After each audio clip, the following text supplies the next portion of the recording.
तकरीबन 12 दिनों से हरियाणा और पंजाब के बॉर्डर पर द्वंद्व का माहौल है। जैसे जैसे किसान आगे बढ़ने की कोशिश करते हैं वैसे वैसे हरियाणा फोर्स की तरफ से उन्हें पीछे खदेड़ने का काम किया जाता है, जिसमें तकरीबन 200 से ज़्यादा किसान घायल हैं और कई मौतों की पुष्टि भी हुई है। इसको लेकर के पंजाब कांग्रेस का क्या कहना है, बातचीत करेंगे। हमारे साथ नेता प्रतिपक्ष हैं। पिछले कुछ दिनों का हाल आपने भी देखा कि जिस तरह से बॉर्डर पर हो रहा है, किस तरह से देखते हैं? देखो, मैं समझता हूँ बहुत अनफॉर्चुनेट है। हिंदुस्तान को वर्ल्ड ओवर सबसे लार्जेस्ट डेमोक्रेसी कहा जाता है और हिंदुस्तान की पहचान जो है ये महात्मा बुद्ध से और महात्मा गांधी से होती है। जो 12 दिन से लगातार ह्यूमन राइट्स की वायलेशन खट्टर साहब की सरकार ने हरियाणा से की है, अनप्रोवोक्ड फायरिंग हमारे किसान भाइयों पर पंजाब की टेरिटरी में रहते हुए की है, अनआर्म्ड फार्मर्स पर की है, जिन कोई उनमें से वेपन किसी के पास नहीं था, कोई कानून कोई अपने हाथ में नहीं था ले रहा। इसको कड़े शब्दों से मैं निंदा करता हूँ। इसको ब्लैक एक्शन हम कहते हैं और मैं समझता हूँ कि और हमारी डिमांड है चीफ मिनिस्टर पंजाब से कि आप बिचौलगिरी बंद कीजिए। आप कंप्लीट फेल हो चुके हो पंजाब के लोगों को और किसानों को प्रोटेक्ट करने के लिए। आपकी पुलिस पंजाब की एक म्यूट स्पेक्टेटर रही। 12 दिन से लगातार टीयर गैस के शेल्स, डबल बैरल के गोलियां और फायरिंग होते हुए, और आपने अपने लोगों को प्रोटेक्ट नहीं किया। कम से कम शुभ कर्मन की मौत के बाद सुप्रीम कोर्ट के क्लियर का डायरेक्शंस हैं, कहीं भी मौत होती है टेरिटोरियल डिस्प्यूट में नहीं जाना। उसमें डिस्प्यूट भी कोई नहीं है क्योंकि पंजाब की टेरिटरी में था। हरियाणा जो मर्जी आज कह रहा है, आप पहले FIR दर्ज करो, हरियाणा के होम मिनिस्टर के खिलाफ दर्ज की जाए, अनिल विज के खिलाफ, और उसके बाद पोस्टमार्टम हो।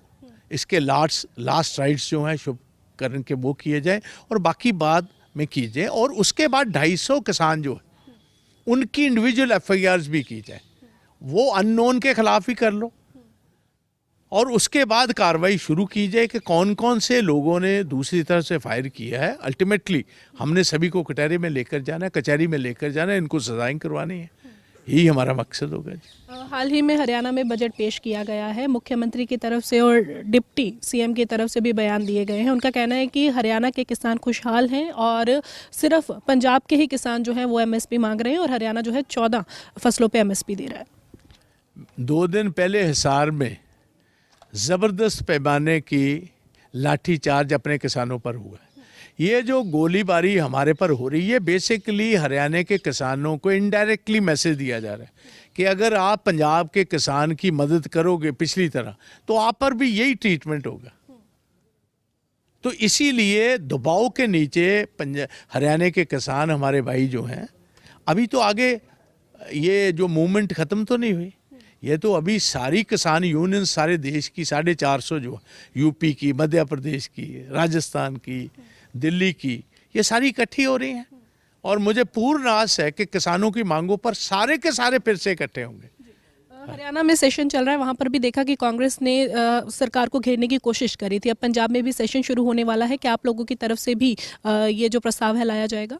नहीं, प्रस्ताव छोड़े, हम तो मांग कर रहे हैं कि जो अरविंद केजरीवाल, भगवंत मान और अनमोल गगन मान ने कहा था, अगर सेंटर फेल होगा MSP पर कीमत देने के लिए और MSP पर खरीद करने के लिए, सूबे की सरकार इंटरवीन कर कर ये सारी 22 फसलें खरीदेंगी। अब टाइम आ चुका है, लेट अस सी। ये भी जुमला ही है मोदी साहब की तरह कि ईमानदारी से करते हैं, ये देखते हैं इस दफा।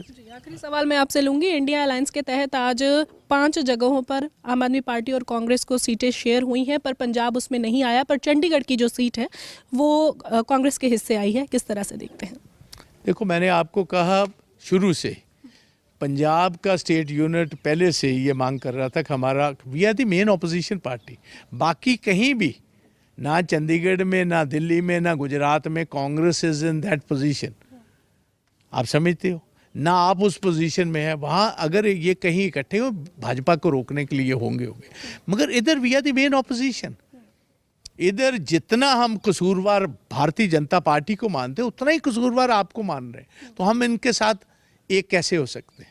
तो इसीलिए पंजाब को उन्होंने इससे बाहर रखा हुआ है।